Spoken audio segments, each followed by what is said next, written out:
the greenhouse calculation is based on the premise that we can strip off the Earth's atmosphere, calculate how warm this atmosphere-less Earth would be, which itself is untestable because we can't create those circumstances to make the measurements and see if it's real.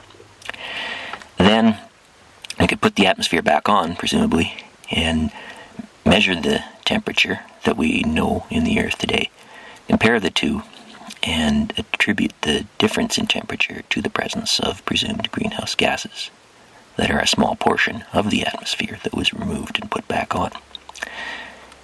In order to make the calculation, then, there are a lot of contradictions that come up, and some of them are quite subtle, and I'll need a lot more time to go over those.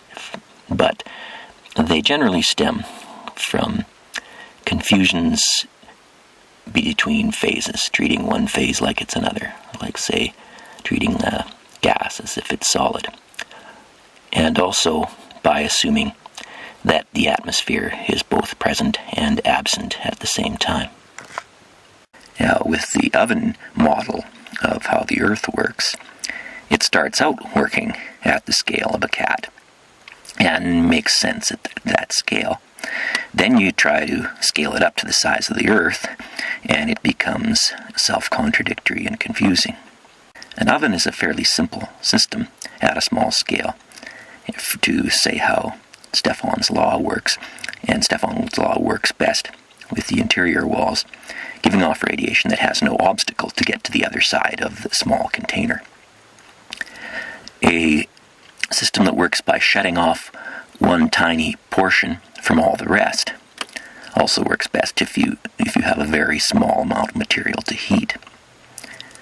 Now, the Earth is not the same that way, because the portion that's treated as being inside the oven, say from the troposphere down, the bottommost few kilometers of the atmosphere, is the densest portion of the atmosphere and has a large majority of the atmosphere's mass. So if you say, well, we're going to split the troposphere off and use that and heat it that way because it's a portion of the system, you're not saving much. Whereas if you take a model greenhouse, you're isolating only a tiny, tiny portion of the atmosphere's mass from all the rest, and it's easier to keep that portion warm.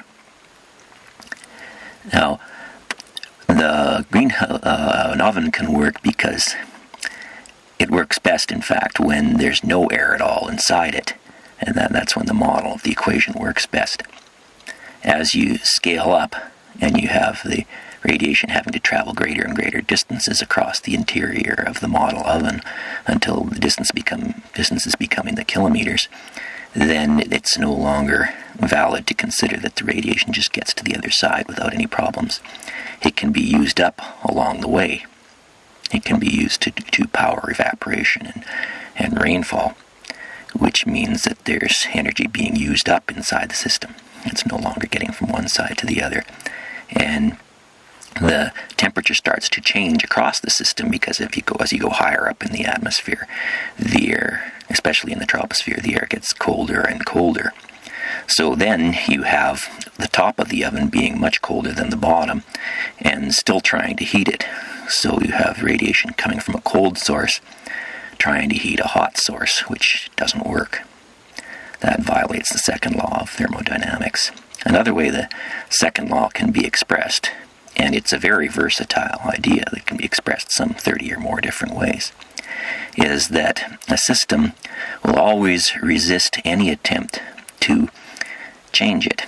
A system will try to restore equilibrium rather than accelerating any change that's imposed upon it.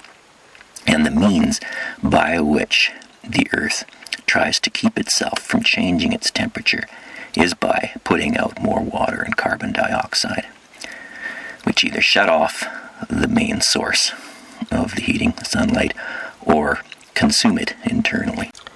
When you have a system that works best by creating a vacuum inside it and making it very small to heat it up, then you try to apply those rules to a system which is very large and is made warmer by adding mass to it to heat it up. You create a lot of problems. It's very much like the idea of the vampire itself, in that when the vampire seems to be solid, but when you kill it or stake it, it turns to a gas, or it appears to be solid, but is in fact incorporeal, has no substance whatsoever. And bureaucracies work much the same way. They can appear to be vast and overwhelming and powerful, and yet really they have no physical substance. They are the collective product of people's imaginations, beliefs, and behaviors. And in this way, they take on their power and their ability to inspire awe and fear by a vast self-contradictory set of rules and beliefs, much like the system used to instill religious belief, because a system that becomes so large and complicated and self-contradictory that it defies any attempt to understand it, then works by getting people to simply give up the attempt to understand it and just accept it on faith.